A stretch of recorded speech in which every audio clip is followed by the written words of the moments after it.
வணக்கம். Big topic with Karthick MaayaKumar.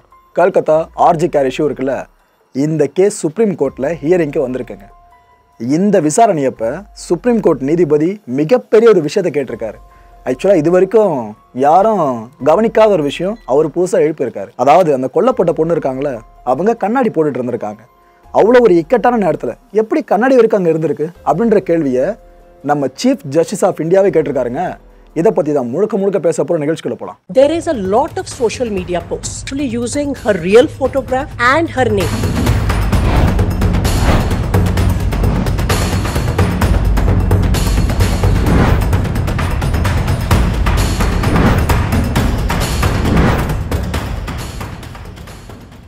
இந்த ரெண்டு முகங்களையும் யாரும் மறந்துருக்க மாட்டீங்க. முதல்ல இவங்க சார்ந்து ஒரு சில அப்டேட்ஸை கொடுத்துட்டு அதுக்கப்புறம் சுப்ரீம் கோர்ட் ஹியரிங்குள்ளே போகலாம். சந்தீப் கோஷ் அண்ட் அபிஜித் இந்த ரெண்டு பேரையும் இப்போ கோர்ட்டில் விர்ச்சுவலாக ப்ரொடியூஸ் பண்ணியிருக்காங்க. ஏன்னா வழக்கு விசாரணை நடந்துட்டு இருக்கு பாருங்க. சிபிஐ கேட்டுக்கிட்டே இருக்காங்க தொடர்ந்து, எங்களுக்கு கஸ்டடியை எக்ஸ்டெண்ட் பண்ணி கொடுங்க, இவங்ககிட்ட விசாரிக்க நிறைய இருக்குன்னு கேட்டுக்கிட்டே இருக்காங்க. அந்த வழக்கு தான் கல்கட்டா கோர்ட்டில் இப்போ விசாரணைக்கு வந்துச்சு. அப்போ சிபிஐ தரப்பில் என்ன சொன்னாங்கன்னா, வாதமா has uncovered new and crucial ஃபேக்ட்ஸ்னு சொல்லியிருக்காங்க. அதாவது இந்த hard drive, CCTV camera footages, இன்னும் நிறைய விஷயங்கள் டேட்டாவாக எடுத்துக்கிட்டே வராங்களாம். அதெல்லாம் சார்ந்து நாங்கள் இவங்ககிட்ட விசாரிக்க வேண்டிய விஷயங்கள் நிறைய இருக்குது, புதிய உண்மைகள் நிறைய வெளியே வரும், அதனால் இவங்களோட கஸ்டடியை கொஞ்சம் எக்ஸ்டெண்ட் பண்ணி கொடுங்களேன் அப்படின்னு கோர்ட்டில் கேட்குது சிபிஐ. இவங்க பக்கம் சும்மாவாக இருப்பாங்க, அந்த அபிஜித்தும் சந்தீப் பக்கமும் ரெண்டு தரப்பு லாயர்ஸும் வாதாடினாங்க பாருங்க. சிபிஐ க்ளூலஸ், என்ன பண்ணுறது தெரியாமல் இருக்காங்க. இப்போது முதல்ல அபிஜித்தோட லாயர் இருக்கார்ல அயன், இவர் என்னென்ன வாதாடினார்னு பார்த்தீங்கன்னா, இன்னும் எத்தனை நாட்களுக்கு தான் என் கட்சிக்காரரோட காவலை நீட்டிச்சிட்டே இருக்க போகிறீங்க, கோர்ட்டுக்கிட்டே கேட்குறாங்க, நீட்டிச்சிட்டே இருக்க போகிறீங்க. ஏன்னா இது வரைக்கும் ஒரு நிமிஷம் கூட அவர்கிட்ட ஒரு கேள்வியை கூட சிபிஐ கேட்கல அப்படின்னு புதிய குண்டு தூக்கி போட்டிருக்காருங்க. சிபிஐ கிட்ட டேட்டா இருக்கா இல்லையா அதில் எங்களுக்கு பெரிய டவுட் இருக்கிறதா அவர் சந்தேகத்தை எழுப்பியிருக்காரு. அது இருக்குது அப்படின்னா எதுக்காக திரும்ப என் ஆளை இவங்க கஸ்டடியில் கேட்டுக்கிட்டே இருக்காங்க, பெயிலை தாமதப்படுத்துறதுக்காக தான் சிபிஐ இப்படி பிஹேவ் பண்ணிட்டு இருக்காங்களோன்ற டவுட் எங்களுக்கு இருக்கிறதா இந்த அபிஜித்தோட தரப்புலாம் இருக்கார்ல அயனு ஒரு போர்டு போட்டு விட்டாருங்க கோர்ட்டில். இவரை தொடர்ந்து சந்தீப்போட லாயர் சொஹிப் ராவ், இவங்க என்ன கேட்டிருக்காப்ல அப்படின்னு பார்த்தீங்கன்னா, வாதமா தலா போலீஸ் ஸ்டேஷன்லேருந்து நிறைய டேட்டா கிடச்சிருக்குன்னு சொல்கிறாங்கல்ல, இதை பற்றி தான் சிபிஐ தொடர்ந்து கேள்வியை கேட்டுகிட்டே இருக்காங்க. சந்தீப் கோஷ்ன்றவர் ஆர்ஜி காரோட பிரின்சிபலாக இருந்தாரே தவிர தலா போலீஸ் ஸ்டேஷனோட பிரின்சிபல் கிடையாதுன்னு சர்க்காசமாக வாதத்தை முன் வச்சுருக்காங்க. இந்த கேஸ் சார்ந்து கேள்விகளை கேட்குறதா இருந்தால் அதை பற்றி மட்டும் கேட்கணும், எதுக்கு ஸ்டேஷனை பற்றி யார்கிட்ட கேட்டுட்டு இருக்கணும்னு அவர் தரப்பு லாயரும் கோர்ட்டில் ஒரு வழியை ஆர்கியூமெண்ட்டை முடிச்சிருக்காருங்க. இந்த ரெண்டு தரப்பு ஆர்கியூமெண்ட்டையும் கொஞ்சம் கூட எதிர்பார்க்காத சிபிஐயோட லீகல் டீம் இருக்காங்களே, அவங்க ஸ்டன் ஆகிட்டு இருக்காங்க. இவங்க திரும்பவும் அந்த அப்பீலை கொண்டு போகிறாங்க கோர்ட்டுக்கிட்ட, இல்லைங்க எதுவாக இருந்தாலும் விசாரிக்கணும், எக்ஸ்டெண்ட் பண்ணுங்களேன் கஸ்டடியை அப்படின்னு கேட்குறாங்க. ஆனால் கோர்ட் அதை மறுத்துருச்சுங்க, முடியாதுன்ட்டாங்க.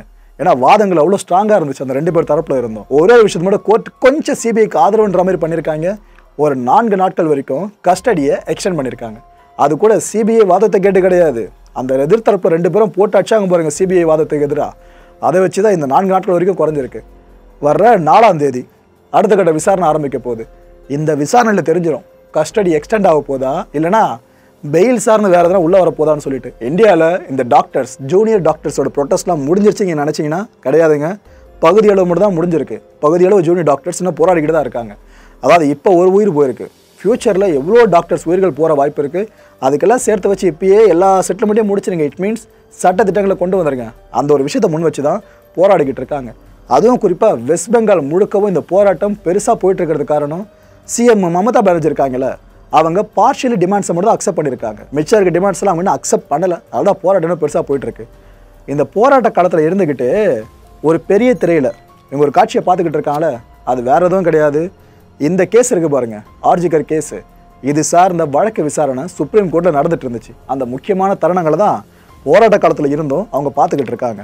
சும்மா சொல்லக்கூடாதுங்க, இந்த முறை ஆர்கியூமெண்ட் அப்படி போச்சு. அதுவும் அந்த 3 நீதிபதிகள் இருக்காங்க பாருங்க, நம்ம சீஃப் ஜஸ்டிஸ் ஆஃப் இந்தியா உட்பட அந்த 3 நீதிபதிகளை கொண்ட சுப்ரீம் கோர்ட் அமர்வு நிறைய விஷயங்களை கேட்டாங்க, நிறைய விஷயங்களை பேசினாங்க. இப்போ இந்த ஹியரிங்கில் என்னெல்லாம் நடந்துச்சு இப்போ ஒன்றா உங்ககிட்ட கொண்டு வரேன். வக்கீல் ஒருத்தன் கேட்குறாங்க, இது போல் நிறைய சமூக வலைதள பதிவுகள்லாம் வந்துக்கிட்டு இருக்கு. அதில் அந்த கொல்லப்பட்ட பொண்ணு இருக்காங்களே, பாலியல் வன்கொடுமை செஞ்சு கொல்லப்பட்ட பொண்ணு, அவங்களோட உண்மையான ஃபோட்டோவை வச்சு பல பேருமே சமூக வலைதளங்களில் பதிவு போட்டுக்கிட்டு இருக்காங்க. நாங்கள் இவங்க பக்கம் தான் நிற்கிறோம், ஜஸ்டிஸ் ஃபார் இவங்கன்ற மாதிரி பேரெல்லாம் பயன்படுத்துகிறாங்க. இது ஆரம்பத்திலே நம்ம தூக்கியிருக்கணும் சார். ஆனால் இது வரைக்கும் வந்துருச்சு, நிறைய பேர் ஷேர் பண்ணிட்டு இருக்காங்க. சில பேர் என்ன பண்ணுறாங்க, ஆர்டிஃபிஷியல் இன்டெலிஜென்ஸ் மூலமாக ஃபோட்டோஸை க்ரியேட் பண்ணி அந்த பொண்ணோட ஒரிஜினல் மூஞ்சை வச்ச ஃபோட்டோஸை க்ரியேட் பண்ணி அதை எடுத்து ஷேர் பண்ணுறாங்க. அவங்களோட வால்பேப்பர் டிபியால் வச்சுக்கிறாங்க எடுத்து. இது சட்ட விரோதம்னு அவங்களுக்கு தெரியுதா இல்லையோ நமக்கு தெரியல. அந்த பொண்ணோட குடும்பத்தினர் இது போல் ஃபோட்டோஸ்லாம் பார்க்குறப்ப அவங்க மனநிலை நினச்சி பாருங்கள் எவ்வளோ கஷ்டப்படும்னு சொல்லிட்டு. ஒரு நோடல் ஆஃபீஸரை வச்சு இதெல்லாம் கண்காணித்து ஆக்ஷன் எடுத்தே ஆகணும்.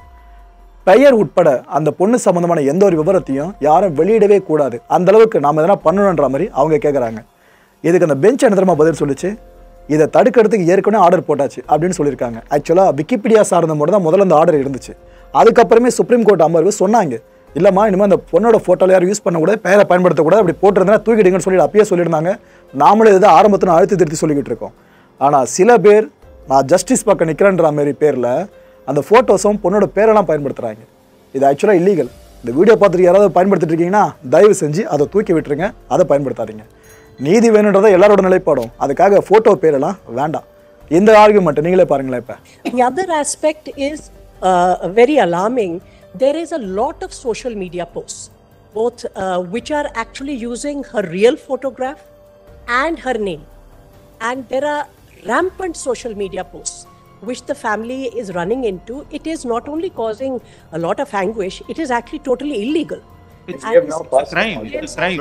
It's section 70. There's no point in us continuing to pass the same order. We've already passed one order. May I make a Now it's for the law enforcement authorities to enforce that order basically. My lord, may I it's make only just- to Wikipedia. Just a minute. No, it's not Wikipedia. Please, I've given. The just, direction was yes. Wikipedia. Please My lords, may just have a look at this. May I make a suggestion? Because I don't think an order is going to actually stop people immediately from posting. It's very difficult for the family to go around litigating against each individual post that is being made. Can there be a nodal officer and an email ID that is provided by the Union of India? They themselves also review this repeatedly, and we can bring it to their attention as and when it comes to the family's attention, and then it can be swiftly taken down in accordance with law. It's very disturbing, the kind of pictures that are being put up. And reels, my lords, using AI with her image. My lords, And in fact, making let it me a just- Hindi let film me- song. Let me finish. You have to ensure that the law enforcement authorities. Lord, there's also I film. won't go in. We've already passed Your direction. lordships have passed the general direction twice, so there is no point in repeating that.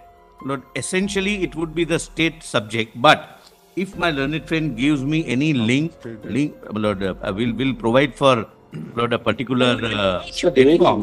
Actually, now with the judicial order which we have passed, the state of West Bengal must also immediately contact all these social media sites. We will also do that. It's an ongoing work which you have to continuously do, because it's not like you're contacting one Yes. media channel and saying that, look, you give this apology or something like that. It's just proliferating. It multiplies. We'll certainly look into it, Lord, but I believe at the national level it has to be tackled. My lords, that's I have no difficulty. I am agreeing immediately. We'll give my lord one number. My learned friend, my lord, or anyone else, my lord, whoever finds that either name or depiction or All right, so photograph. this part now you are between you. You don't need an order from us. my lord, just one more aspect. The commissioner of police, the ex-commissioner of police, who's now been transferred, he himself gave a press interview in which he disclosed the name. My lord, before we On the very do that, same can I just finish, please? அடுத்த ஒரு வக்கீல் கேட்குறாங்க, இந்த issue இருக்குல்ல, RG Kar issue, இதை வச்சு ஒரு படமே எடுத்து அதை யூடியூப்ல ரிலீஸ் வேற பண்ணுறாங்க. இது விசாரணையை பாதிக்காதா அப்படின்னு பெஞ்சை பார்த்து கேட்குறாங்க. அதில் அந்த பொண்ணை எப்படி அவங்க சித்தரிச்சிருப்பாங்களோ, நடந்த விஷயம் எப்படி கொண்டு வந்திருப்பாங்களோ, ஏன்னா விசாரணையே முடியல, அவங்கள எப்படி கன்க்ளூஷன் கொடுக்க முடியும்? இதை பற்றி விசாரிக்க வேண்டிய நோடல் ஆஃபீஸர் எங்கெங்க போனார்? எல்லாம் நாங்கள் சொல்லி தான் அவங்க செய்ய வேண்டியதாக இருக்குது. இதெல்லாம் இப்படியே விட்டால் சரியாக இருக்காதுன்ற மாதிரி அந்த வக்கீல் அந்த பெஞ்சுக்கிட்ட முன் வைக்கிறாங்க. அப்போ அந்த பெஞ்ச் என்ன சொல்லுதுன்னா, மைட்டி துறை இருக்குல்ல, இதன் மூலமாக நோடல் ஆஃபீஸர் ஒருத்தர் அப்பாயின்ட் பண்ணப்பட்டு ஆக்ஷன் எடுக்கப்படணும்.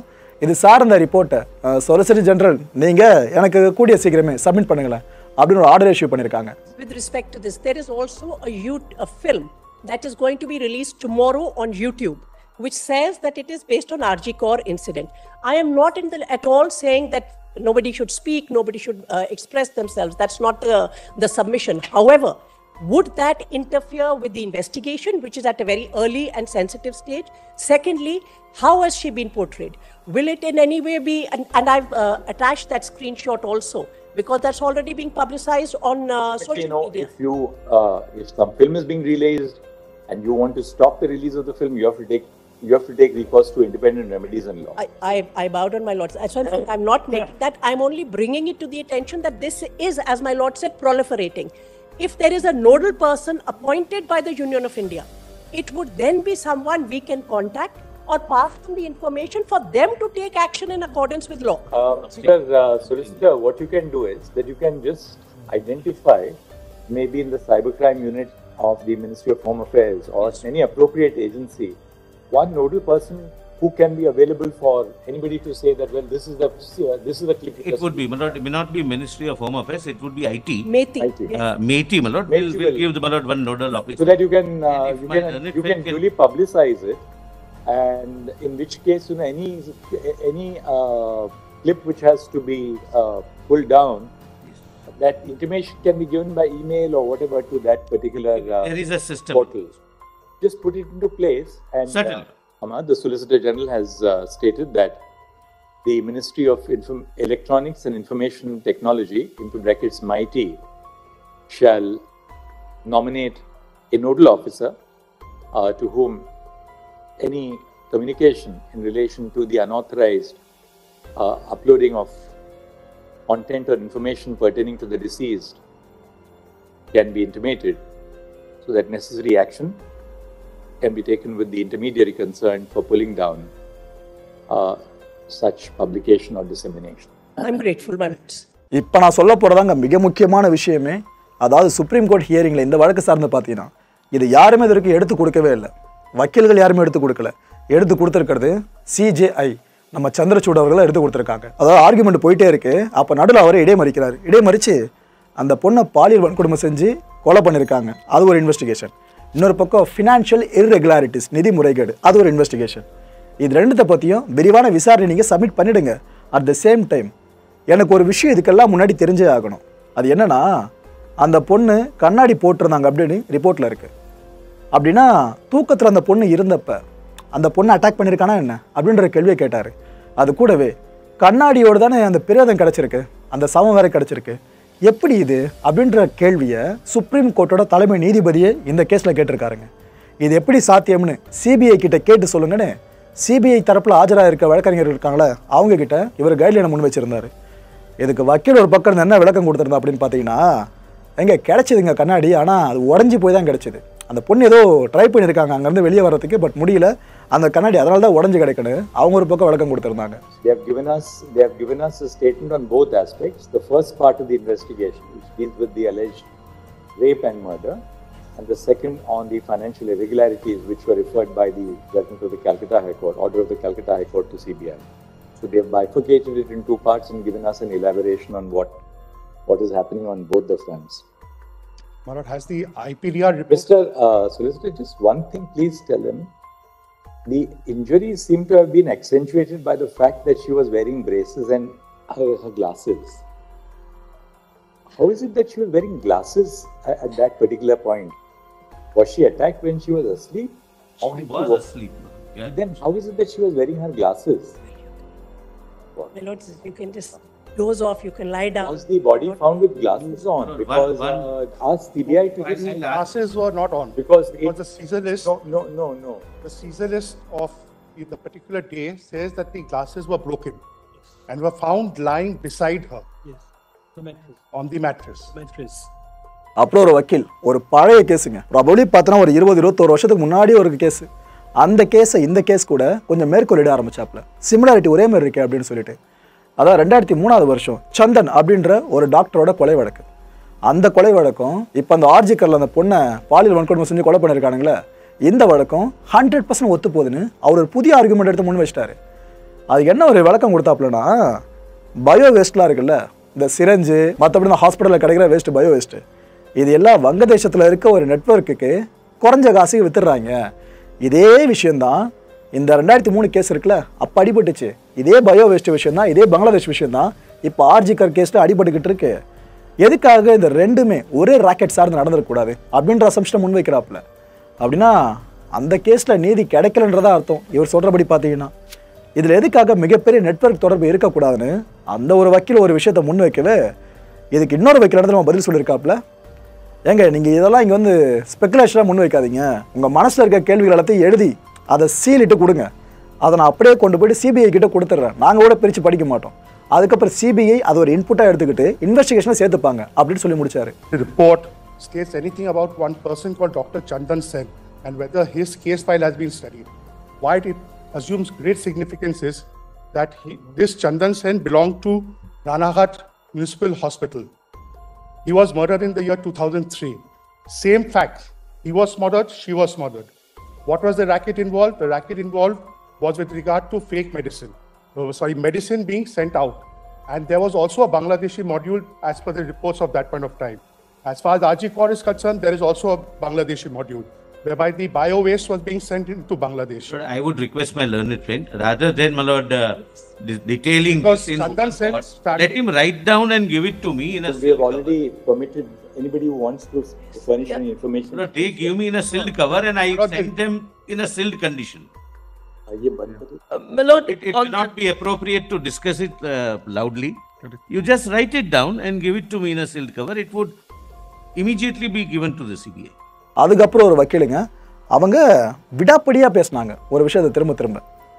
இது ஒருத்தன் செஞ்ச மாதிரிலாம் தெரியல, இந்த பாலியல் வன்கொடுமையுமே கொலையவும் பல பேருக்கு இதில் தொடர்பு இருக்கலாம்ன்றதான் நான் உட்பட பல பேரோட சந்தேகமாக இருந்துகிட்டு இருக்கு. இந்த வெஸ்ட் பெங்கால் மெடிக்கல் கவுன்சில் இருக்குல்ல, இவங்க அப்பாயின்ட் பண்ண பல பேர் தான் அந்த ஹாஸ்பிட்டலுக்குள்ள சர்வீஸில் இருந்திருக்காங்க. அதில் சில பேர் மேலே பெருத்த சந்தேகம் இருக்கு. கொடுமை என்னன்னா அவங்களாம் இன்னும் பல பேரும் பொறுப்பில் இருக்காங்க. இது எப்படி சரியாக வரும், அவங்களால இந்த கேஸ் சார்ந்து அச்சுறுத்தல்கள் வரதா என்ன அப்படின்னு கேட்டிருந்தாங்க. Some of them are elected members of the West Bengal Medical Council. So this is the reason why we are arguing that this is not just a plain and simple murder and rape. There are many more people involved in the incident that has taken place. Please, all that we'd like to say right now is that the report by the CBI does specifically advert to this. So let's leave it at that because we have further provisions. I did not mention the names in open court. Two of them I did give to the Solicitor General. There are two more which I will forward to him in sealed My cover. lords, on the next occasion, there is a priority, my lords, with regard to In this fact, financial. Solicitor, your report at Roman 9 at page 6. No, on this, my lord, on this Roman 9 at page 6. Yes. Page 6 and 7, where my learned friend Miss Jai Singh's, my lord, That sentence, all of them, yes, so on and so forth. My and lords, so they belong to so So. and also members of. Fair enough, fair enough. my lords, just one thing with regard to this is that a lot of these people who have been mentioned, I am told, in the CBI report with regard to financial irregularities, but also being present at the scene of the crime when they had no business to be, many of them are in positions of power even today. Even today. And this is what is contributing to the threat culture, the enabling of threats, my lords. My lord, So, my lord, if they could be, based on a prima facie appreciation of the status reports and the CBI investigation, sought to be suspended temporarily from their positions until the investigation is over. இது ஒரு argument பார்த்தீங்களா, இதோட conclusion எங்கே போய் நிற்குதுன்னா, அந்த புகைப்படங்கள் திரும்ப எடுக்கப்படும்ல அப்படின்னு ஒரு வக்கீல் கேட்குறாங்க. அப்போ நம்ம chief justice of India Chandrachud அவர்கள் கொதிச்சிட்டாருங்க. இந்த வழக்கோடு தொடர்பு பட்டு நீங்கள் எதனா பேசுகிறீங்களா, அந்த ஃபோட்டோஸ்க்கும் இந்த ரேப் அண்ட் மர்டர் கேஸ்க்கும் இந்த ஃபினான்ஷியல் இர்ரெகுலாரிட்டிஸ் கேஸ்க்கும் எதனா தொடர்பு இருக்கா அப்படின்னு கேட்குறாரு. இல்லை அப்படின்னு அந்த வக்கீல் சொன்னதும், அப்புறம் விடுங்களேன், ஏன் அதை பற்றி சும்மா கேட்டுக்கிட்டு நோ அப்படின்னு ஒரே வார்த்தை சொல்லி முடிச்சிட்டாரு. இதுக்கப்புறம் இந்த அம்மா இருக்காங்களே, இவங்க தனியாக நின்று அவ்வளோ விஷயங்களை பேசிக்கிட்டே இருக்காங்க, ஆர்குமெண்ட்டை முன் வச்சுட்டே இருக்காங்க. ஆக்சுவலாக அங்கே முடிஞ்சிருச்சு எல்லாம், 3 நீதிபதிகளும் எழுந்துட்டாங்க. ஆனால் அந்தம்மா ஆர்குமெண்ட்டை நிறுத்தவே இல்லைங்க. என்னென்ன சொன்னாங்கன்னா, இந்த சங்க தேர்தல்லாம் இருக்குல்ல மருத்துவத்துறை சார்ந்து, இதில் வெற்றியாளர்கள் தேர்ந்தெடுக்கப்படணும் வாக்கு அளிச்சு, ஆனால் நியமிக்கப்படக்கூடாது. இவங்களுக்கு ஃபேவரட் ஆட்களை மட்டும் நியமித்து அப்பாயின்ட் பண்ணி அவங்களுக்கு வேலையை கொடுத்துட்றாங்க. அது சரியாக வராது. போராட்ட காலத்தில் இருக்கிறோன்னா அதுதான் கேட்குறாங்க, மறுதேர்தல் வேணும் அப்படின்னு சொல்லிட்டு. ஸோ இதெல்லாம் எப்படிங்க நம்ம பார்க்கணுன்ற மாதிரி இப்படி அவங்க பேசிகிட்டே இருக்காங்க. அதுக்கு மத்தியில் சுப்ரீம் கோர்ட்டை சொல்லிடுச்சு, அந்த பெஞ்சும் சொல்லிடுச்சு, அடுத்த சந்திப்பில் டாஸ்க் ஃபோர்ஸ் இருக்குல்ல, இதோட இன்புட்ஸும் கிடைக்குங்க, அதுக்கப்புறம் நம்ம முழுமையாக பேசல அப்படின்றாப்புல. ஆனால் அவங்க தொடர்ந்து பேசிகிட்டே இருந்தாங்க. அப்புறம் பக்கத்தில் இருந்த இன்னொரு வழக்கறிஞர் சொல்லிட்டாங்க, இல்லை பெஞ்ச் நம்ம வந்து நெக்ஸ்ட் ஹியரிங்கில் ஃபுல்லாக பேசி போகணும். அவங்க பிளாக் பண்ணாங்க, இல்லைன்னா ஆர்குமெண்ட் இன்னும் எடுத்துகிட்டு போயிருக்கோம். Your Lordships, may I mention? My Lord, please tell me the sensitive nature of the pictures. I've taken those back. One second. Is it in relation to the state of West Bengal and the Ajikor hospital? Your Lordship, this is One second. Yes or no? No. then that is the end of the matter. Sorry, no. Not a word. So, no, sorry. To the cabinet secretary, they will ensure that at the next meeting of the task force, representatives of all the resident doctors are heard by the task. I will convey this to them for sure. We're going to do that, my lord, on the next occasion. On the next date of hearing, I'll briefly mention what they are. We do not want nomination of students, interns, and doctors. We want them to be elected representatives on the monitoring committee, the grievance committee, and the other committees. Your Lordship may take it up for hearing. The state has committed to facilitating elections. Right, but therefore this can be really addressed to the task force itself. No, my lord, not to the task force, to your lordships. No. I have put it in My the... lord, we'll do it on the next occasion, my lord.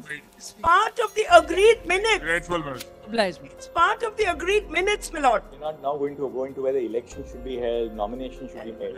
It has to be done, my lord. We must also understand the limit It can't be nominated people on My lord, these please submit on the committees, next my lord. occasion. On the These next occasion, committees please. cannot have nominated people. They have to be elected, my lord.